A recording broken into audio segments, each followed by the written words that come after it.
Okay, ladies and gentlemen, welcome to another episode of the You, Me, and BTC podcast. We got lots to talk about today, and we're going to talk about it. I am Daniel Brown, and I'm here with... Timothy John Baker. Stuart. Oh, man. Competition. Oh, man. You can just edit that so that we said it at different times later. Or I'll just put them right on top of each other, and it'll sound like John Baker and Timothy Stewart. No, All I right, think so- our voices are distinct enough that people can tell the difference.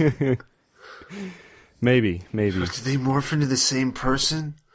It's the best show ever. We have to talk about Steam accepting Bitcoin, and we're going to talk about Chris Ellis, who is a pretty awesome guy in the Bitcoin community, and he's also pretty sick, and they're raising some money to help him out.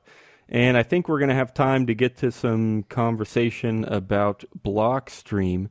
So that is all coming up. But I did want to open the show with a couple comments. First of all, I thought about, an hour or two ago, I was thinking that I could say that this is a miracle episode because before we recorded, I texted Tim and John and I said, when would be a good time to record, just like I do every week. And within about 2 minutes, both of them responded and said anytime after 9:30 is fine.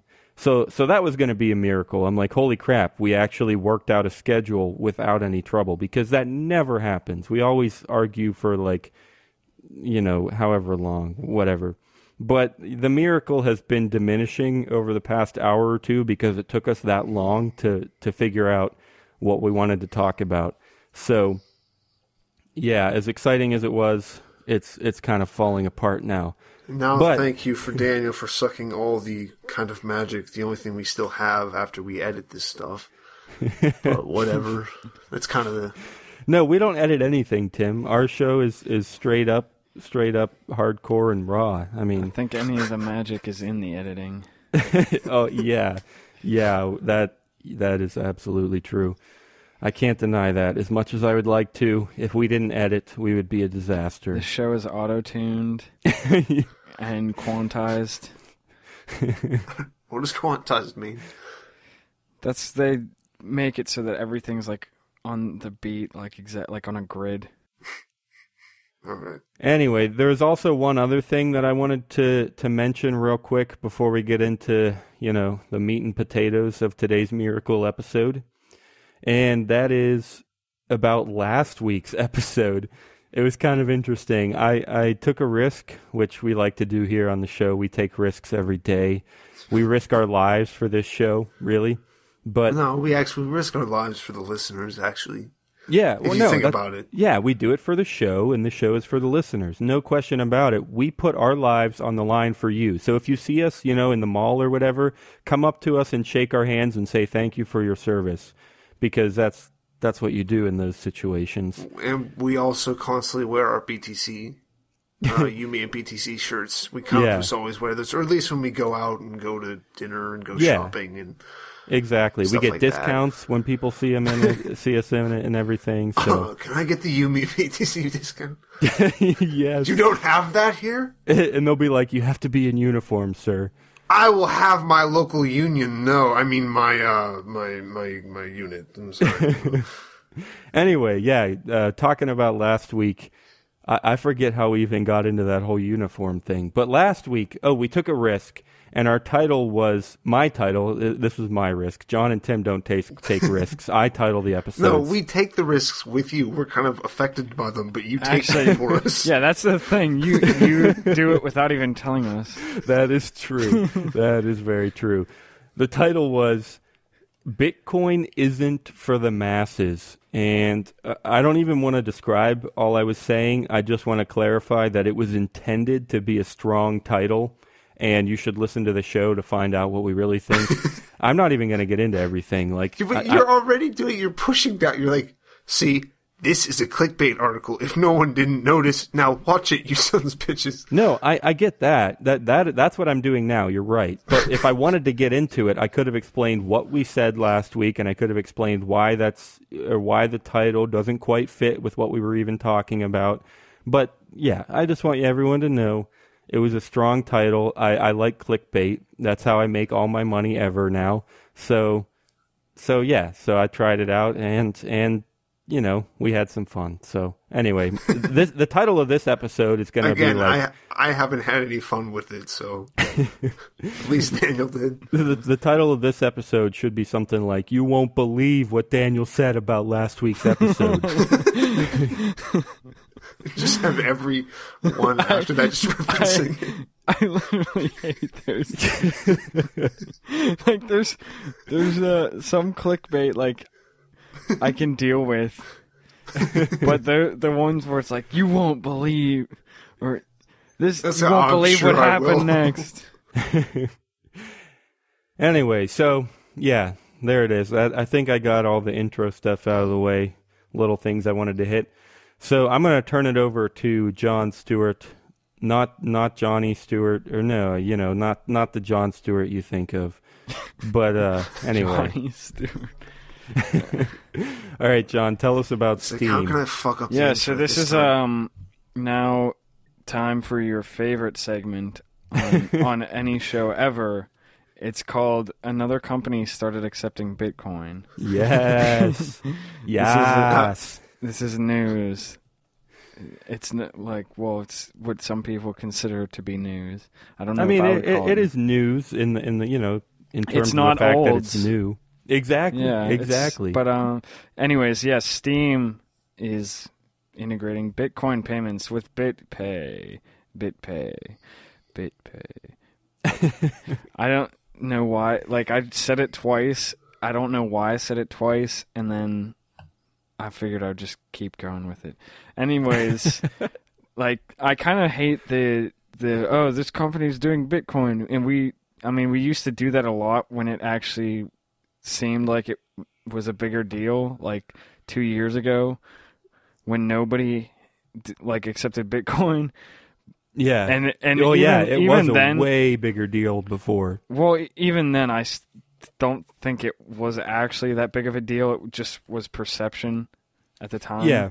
But, like, now especially now, it's just like, yeah. people are like, whatever. I mean, I think it's always worth mentioning. We just have to try not to go off on it for like half an hour and then be like, wait, that's all that happened. Yeah. This company took Bitcoin. I thought this one was just funny, though, because it was Steam. And, like, my friend sent me this, and I was like, wait a second, Steam didn't do this yet? Like, yeah. Like, you could buy stuff on Xbox Live with Bitcoin, but Steam didn't have it. Like, right. When is Microsoft ahead of somebody else on something like this? I kind of stopped being impressed with it right after Mastodon took it for their one album, because if you're behind a stoner rock band, I'm not really. Well, I mean, that makes a lot of sense. much. Silk Road, Bitcoin, Mastodon, weed. There's a Mastodon's connection. got too many connections. They don't need the Silk Road. Well, no, I'm saying, like, as far as people who might be interested, it makes sense. Them and 50 Cent. What? So I have to. They both took it at around the same time. Oh, wait, I didn't know 50 Cent did. I didn't know that was what you were talking about. I thought you just, like, said cent because I said cents. I was like, it makes sense. Like 50 Cent? Oh, that's what I thought you were doing. This is bad. So I have to ask John. I don't even know if you know, but I don't completely understand the format of this Reddit post. Oh, it's not a news post. It doesn't like explain like, oh hey look, they're taking Bitcoin. It's like these weird like Bitcoin _ authorization _ explanation, and then it's like we're integrated with BitPay. Click the button to open a web browser and initiate the transaction. I'm confused, I'll be honest. Yeah, I don't know what this is really. It actually it's on the Steam Reddit. I don't know if we said that yet. Well, like if you click on that screenshot, it looks almost like they're doing like commands. Like okay. But I don't know what. And then they have a link to BitPay's. I know. I thought the same thing when I opened this, and I was like, it's a post. It has words in it, but I don't really know what it's saying. I don't understand the format. There's words on the internet. No way. I got that Steam is like doing something with BitPay. That's about all I got from it. Yeah, and then there's another one. Maybe this is like somebody copied a test of something. Maybe that's what this is. I don't know. It looks like it has something to do with programming. Maybe they're making a way for programmers to connect with Bitcoin and Steam or something. So maybe it's like an API or like filters and hooks or something, because they look like function names or something like that. So, but it really doesn't matter. It's weird. I don't know exactly what they're saying, but we do know that Steam and Bitcoin will finally be together soon. It's like that great love story that we've been waiting to happen. So, I mean, not really. I don't use Steam, but what love story? I mean, I think it makes sense because like the whole point of Steam is to stop using physical crap. Right. Oh, absolutely. Yeah. That you're right, John. It is crazy that they haven't done it yet, because there's like an entire economy for Steam goods. Like there are people who spend all day online buying and selling digital credits, Steam credits, and add-ons and extensions and games. That happens all the time online, and even for Bitcoin, that's happened before privately, not built into Steam, but people have sold Steam stuff for Bitcoin all the time on the forums. And yeah, it's crazy that they're just now like, hey, what if we took Bitcoin? I know it would take like 30 seconds to implement, but we could try. At this point, it really isn't any kind of a risk to us, but I don't know.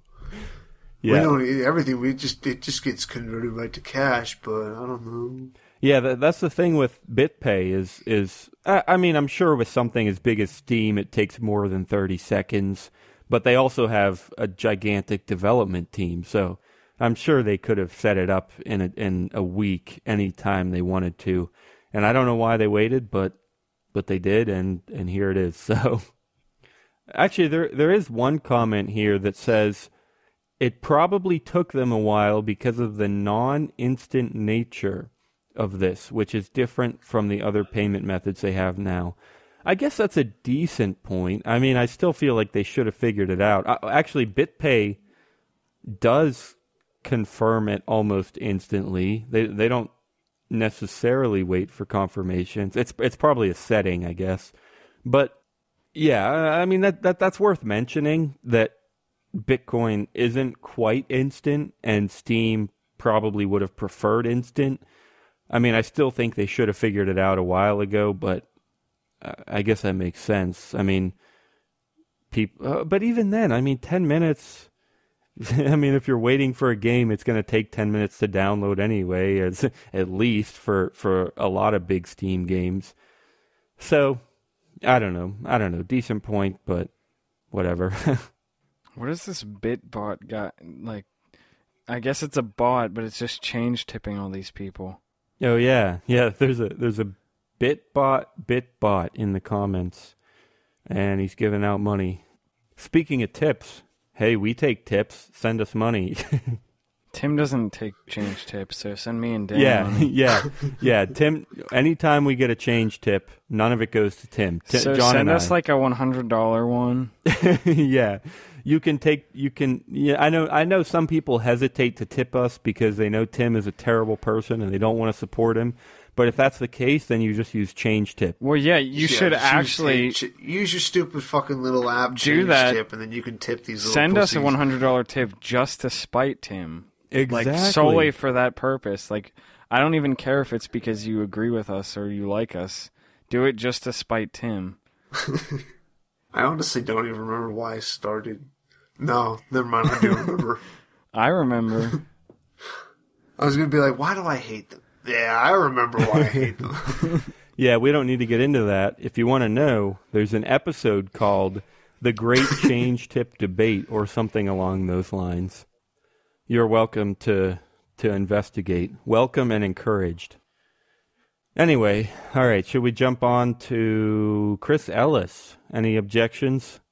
no objections against moving on to the donations for the sick guy. Wow, that was polite, Tim. All right, but it is your story. Maybe that's probably a mistake on my part. We'll see where Tim takes us. But yeah, it's all you, Tim. What's going on? Just like it's a weird transition to make there, just because until about the hour that it was taking us to figure it out, when we were trying to figure out what to talk about, I learned from Daniel what was actually wrong with Chris Ellis, which I never, I guess, really knew before. I'm sure Daniel tried to explain to me, but I wasn't really paying attention.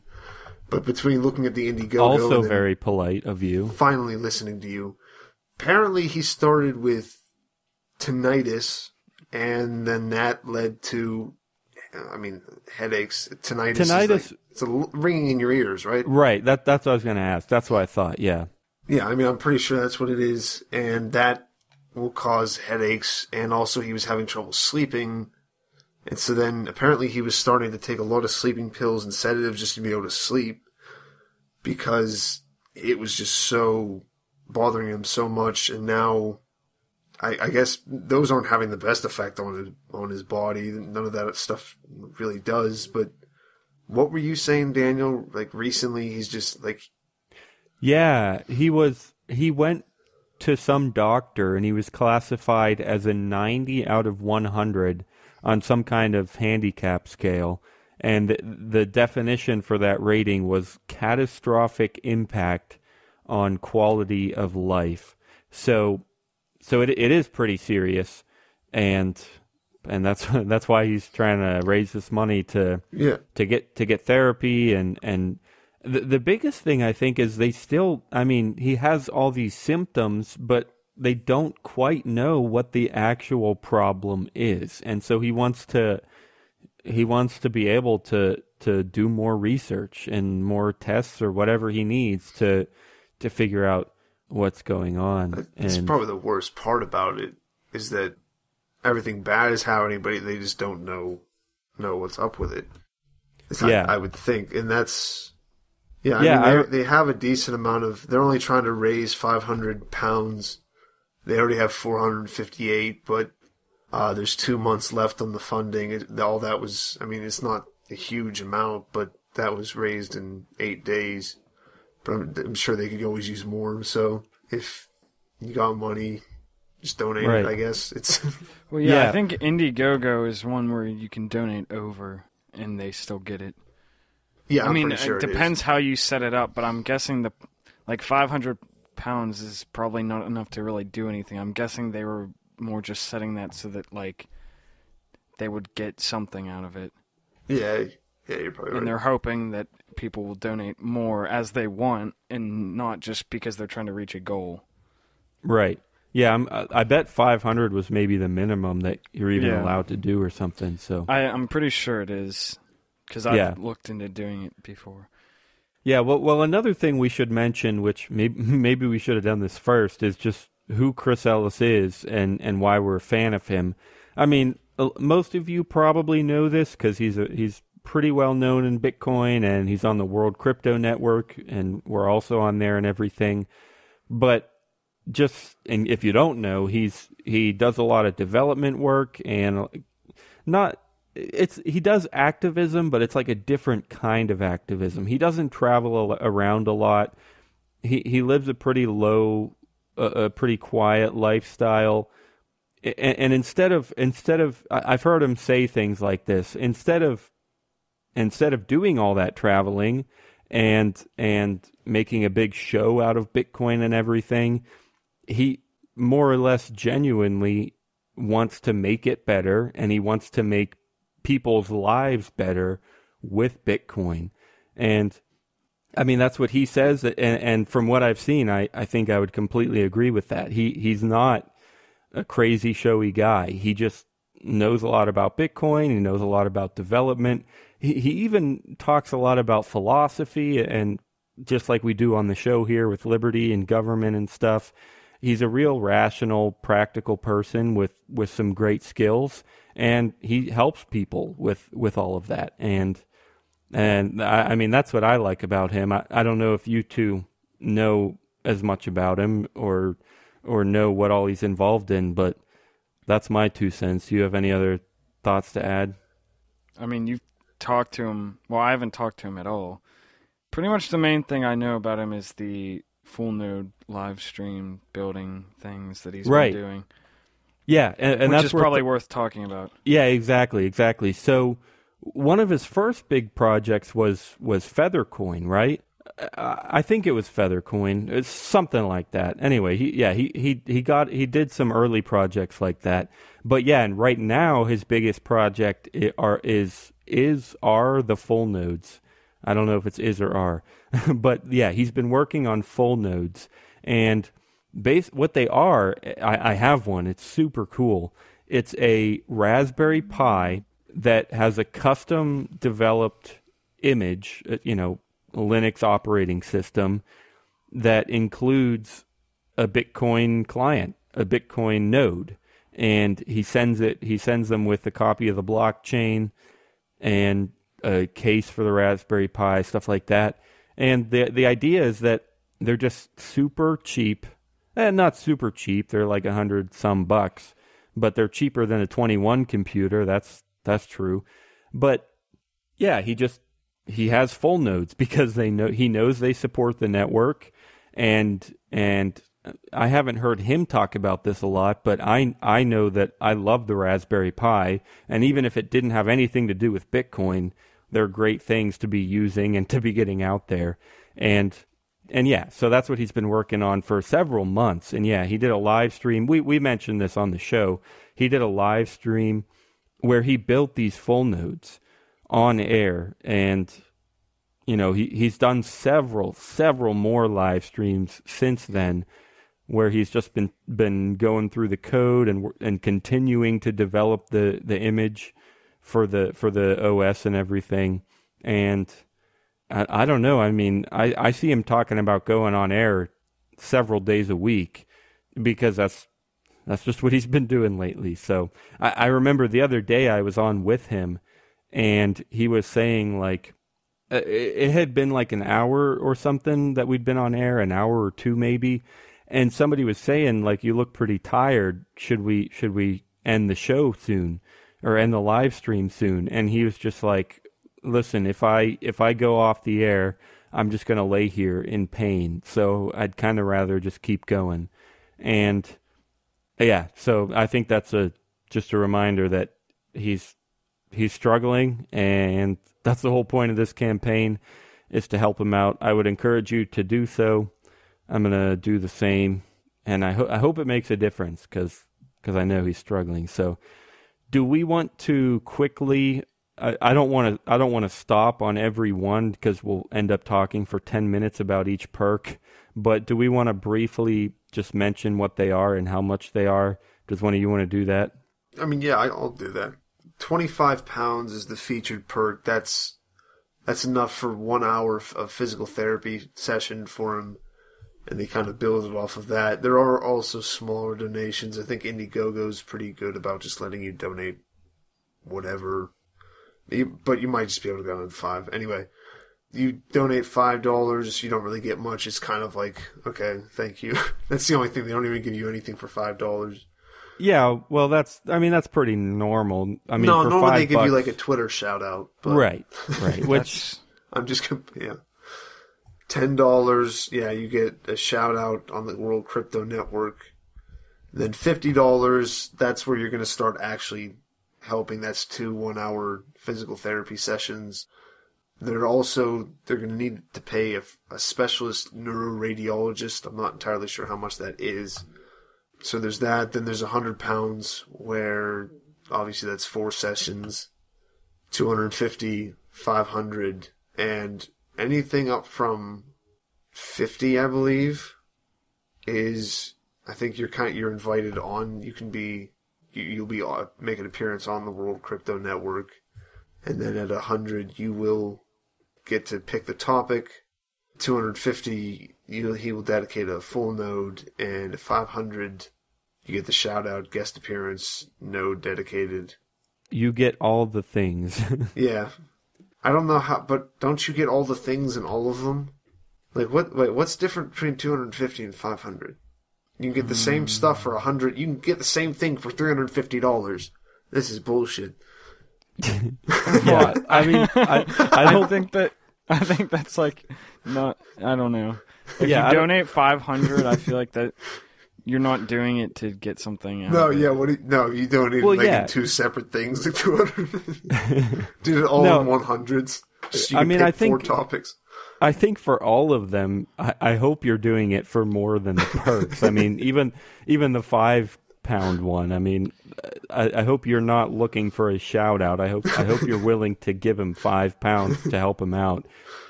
But yeah, I mean, but hey, the perks are still perks. I mean, if you want to be on a World Crypto Network show, you can do it. If you can pick your own topic for £100, stuff like that. So. That's what we do. We get our fans to each donate 100 so that they pick the topics, and somehow that turns into us taking over their show. I don't really know how. There's a middle step that I don't know how. Yeah. Well, I guess we're technically on World Crypto Network, so if you donate enough, hey, maybe we'll let you on our show. I mean, we're a pretty high-class show, and we only take the best of the best, but...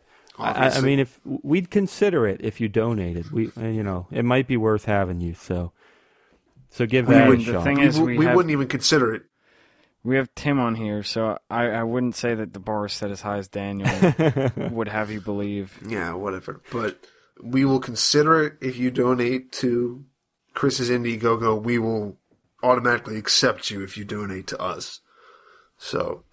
Yeah, sure, whatever. Hey, go to Indiegogo.com. It's called Crowdfund for Chris. I'm sure you can find it if you just search for it. And why don't you just put it? You just put it in the show link. Yep, good point. It'll be there. That's you, me, and BTC.com, or YMB.TC is our short link. It'll be there. Actually, you know what I'll do? I'll do YMB.TC/Chris. So there you go. Or you can use the full URL. You, me, and BTC.com/Chris. I'll make it to redirect to the Indiegogo. And check it out. It's worth doing. Are you tired of Bitcoin Dice and ready for something different? Try LuckyBit, the original falling coin game, at luckybit. It's the most exciting Bitcoin game on the web. You can bet on 5 different payout lines and win up to 999 times your bet. You can even use their faucet to get some free Bitcoin. Dice is boring. Play different at LuckyBit. Check it out at luckybit. Okay, so the last thing we wanted to hit on today, and I'll be honest. Besides your mother. Wow, good one, Tim. All right. Yeah, last thing we wanted to hit on today was some news about Blockstream, which it's interesting. It's kind of fired up the Bitcoin community. I mean, it's kind of extended the Civil War argument about block size and XT and scaling and everything. I know that some people have worried about that kind of stuff because of this story, which is that Blockstream raised a decent amount of money, $55 million. Yeah, it's a decent amount of money, I guess. It's a little bit. I guess. Yeah. But yeah, so they did. They raised $55 million, and it's basically a company that hopes to, I guess, integrate blockchains. The cover image here on CoinDesk mentions side chains, which I'm sure is part of it. But one of my favorite phrases from this article is, this is a quote from the Blockstream CEO, Austin Hill. He says, "We were one of the first companies that painted a vision for interoperable blockchains, that there wasn't going to be one blockchain, but many of them, all building off the Bitcoin code base to deliver technology." So I guess before we get into more of this story and what some people might be arguing about, let's start right there. What do you guys think about interoperable blockchains? And I guess the question here is kind of going long term into the future. What do you expect for Bitcoin? It's like, do you think that there will be one big blockchain, maybe Bitcoin, that will run things?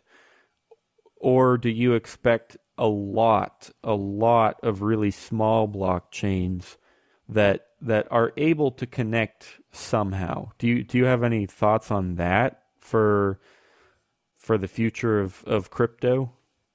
I mean, only because I haven't put thought into it, and I don't know enough about it. I like to just attach to some other person's idea, but I kind of need your help to remind me what exactly it was.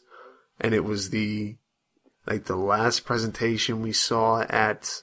Yes, I was thinking the same thing. At the DC conference, where it was all these different kinds of coins just for whatever, very specialized ones for different companies and stuff like that, but they could easily also be transferred and exchanged, and you just use the best currency for whatever you were doing.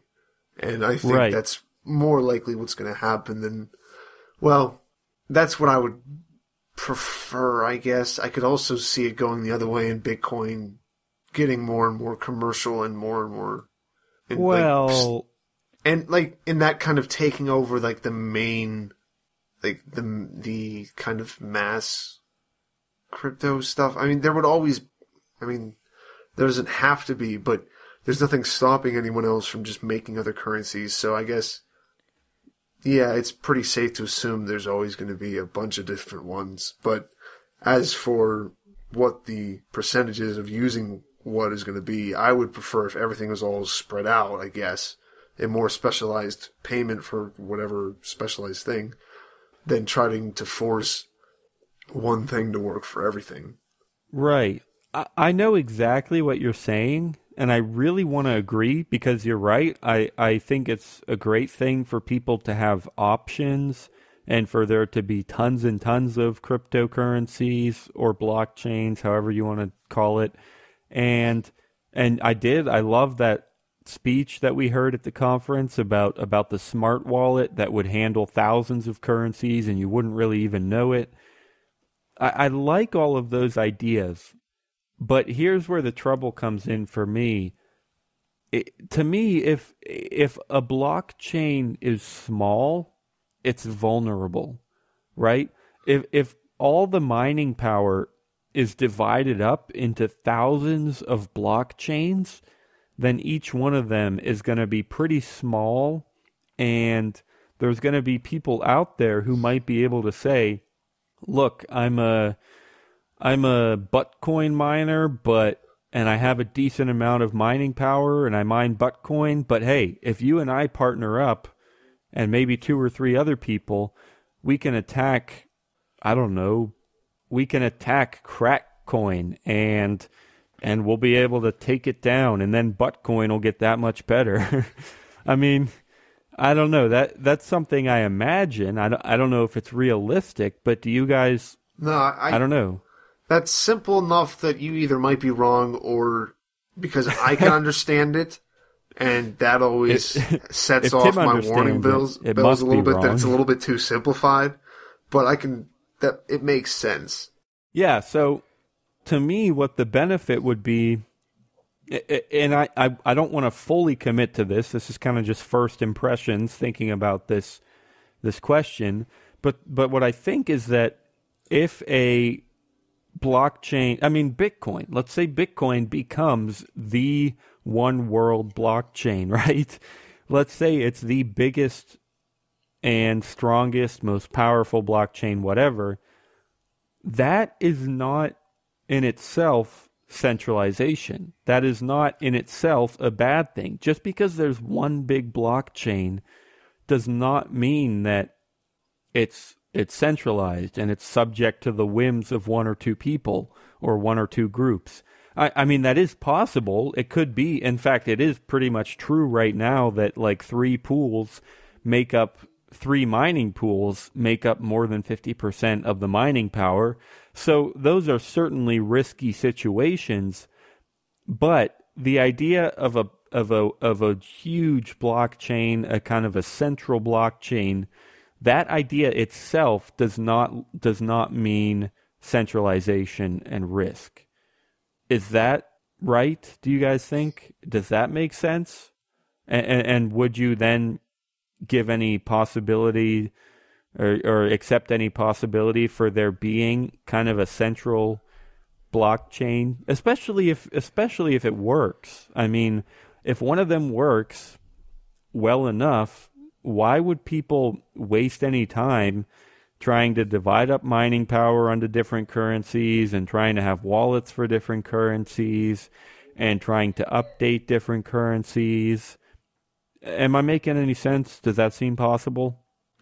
I missed like one thing that you said that I think was pretty important. Can you try to sum that up like in a sentence or something? Yeah, so basically the question is it bad to have one blockchain? Because it's not just because it's one blockchain does not mean it's one centralized blockchain.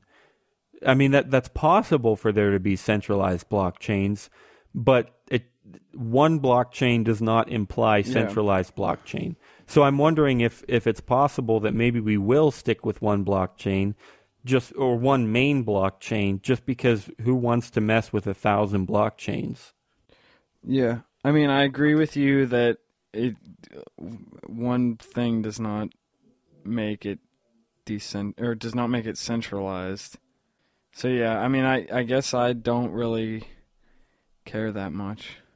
Okay. Yeah, I mean that's kind of a lame answer, but no, yeah, I mean it is a tough question, and I don't even know how much it matters. I mean, it's whether there's one or whether there's 1,000. Well, yeah, I mean, I kind of thought about it, like both of you guys. I thought about the talk we heard also as soon as we started talking about this.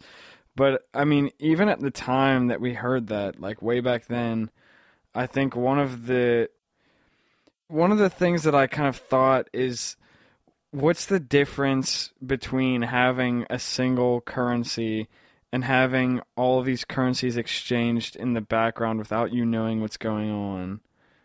Does that make sense? Almost like the more currencies that are constantly just being exchanged all the time, the more it is just like having a single currency. Yeah, that I could see. And in fact, in terms of experience, and at that point, it just becomes overhead. Like if nobody actually notices the difference of what currency they're using, doing all that exchanging and stuff just becomes overhead. Right. Yeah, I mean, yeah, overhead is always a problem and something to consider, but I do know what you're saying. Like, as long as they are connectable, as long as you can get from one currency to the other easily enough, then yeah, what difference does it make if there's 1,000 or if there's one?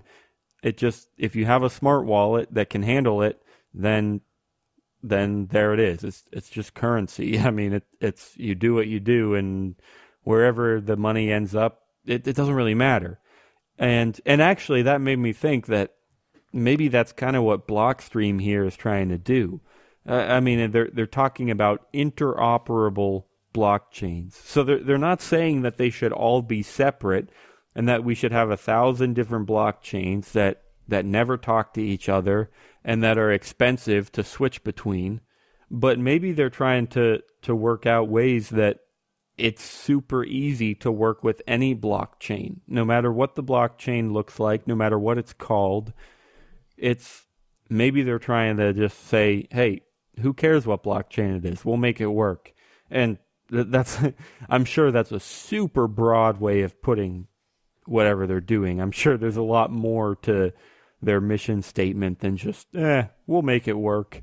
But yeah, I don't know. It's possible. Yeah, so I mentioned earlier that this is kind of an extension of the block size and scaling Bitcoin debate. And I don't want to get too much into this because to be honest, I don't know a ton of the details about why people are for or against it. I don't know the full debate, but I do just want to mention that some people have been arguing about the fact that some of the core devs work for Blockstream, and they're worried that maybe, it's the centralization debate again, I mean, they're like, oh, they're just trying to gain control of the blockchain and have tons of power, and they're going to ruin Bitcoin. And like I said, I don't know all the details about the argument. I don't know all the facts, but yeah, that is worth mentioning, I'm sure, is that some people are worried about this. And, I mean, if you're working for a big company with $55 million in one funding round, I mean, okay, yeah, that's a decent amount of power, and maybe you can convince core devs to do X, Y, and Z, and maybe you can change the network to your advantage. I'm not going to say it's impossible, but, I will say I'm not super concerned. It's not like I'm selling all my Bitcoin or anything. So it's not selling, Daniel. It's buying. What? Selling? How is selling buying? Those are exact opposites. You're an idiot. Oh man. Anyway, so I mean, what I think might happen is that we'll be talking about this debate for the next month because we do that way too much. We get hooked on a topic that the community is talking about, and we just talk about it also way too much. So, I don't know. Maybe next week will be all about how Blockstream is ruining Bitcoin. I don't know. We'll go where the flow takes us, folks. We have our fingers at the pulse, and we go where the vein goes. Yeah, sure. What right he said. To the heart. So, I guess... Oh, man. So I guess that brings us to advice of the week, guys. Oh, my God. No. Yeah, Tim, it's time to force shit. It's time to force shit. You got so angry. Just imagine Tim sitting on the toilet trying to poop. You have to. My advice, it's pretty easy for me this week. I'm going to say help Chris Ellis. I think he's a pretty cool guy, and I think you should get over there to me and btc.com/Chris and help him out some. That's my advice. I think you should. I'm going to do it myself. It's great stuff. Can we all just make the same advice? No, Tim, you have to force shit. That's not fair. Daniel, I can't give any advice about this article that isn't going to make me sound like an asshole. Who said it had to be about this article? For not telling people or not about this episode. Who said it had to be about this episode? It should be topical. Who said it had to be topical? No one said it had to be topical. Fine. All right, there you go. So if your advice is wear a condom, then tell people to wear a condom.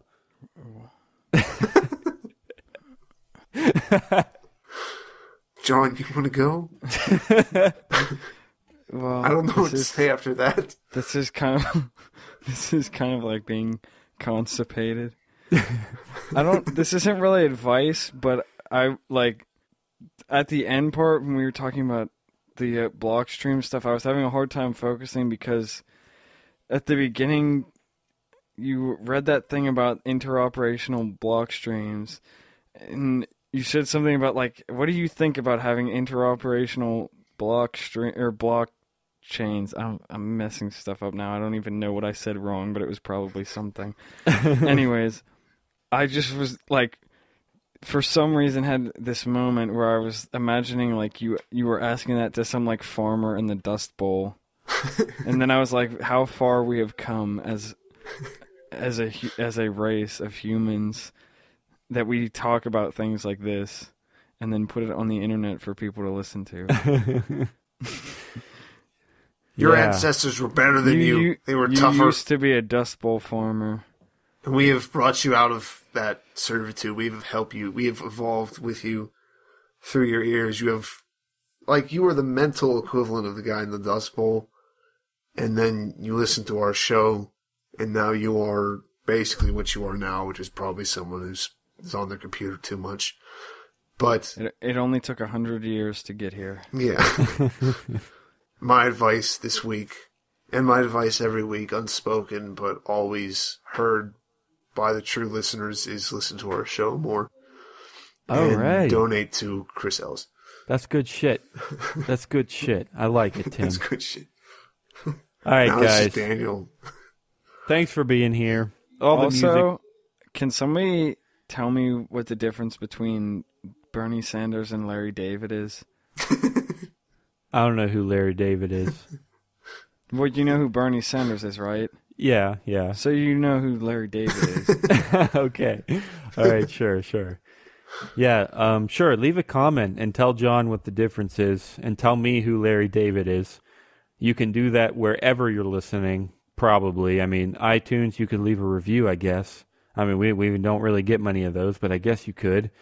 Spreaker, you can leave comments. On our website, me, and btc.com, you can leave comments. I don't know, YouTube, wherever you are.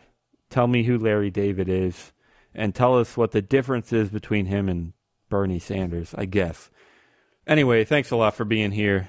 It's been a great show. All the music was from John Stuart, and we'll see you next Thursday. I think that about covers it, so catch you later. Peace. Bye.